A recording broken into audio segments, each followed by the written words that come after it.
Hello and welcome to this tutorial. Do you know you can create your own shortcut key on PC? This can be a great way to save time when using your PC. I can show you how to do it. Let's get started.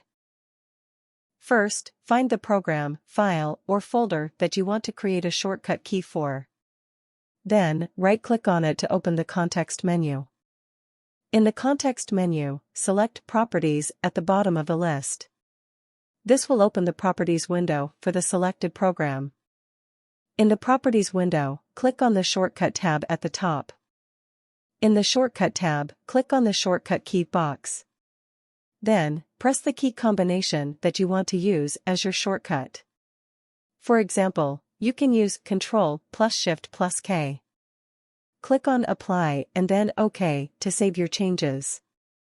So simple, right? Now I just clicked Ctrl plus Shift plus K to open Krita on my PC. Thanks for watching. Please subscribe and give a thumb up.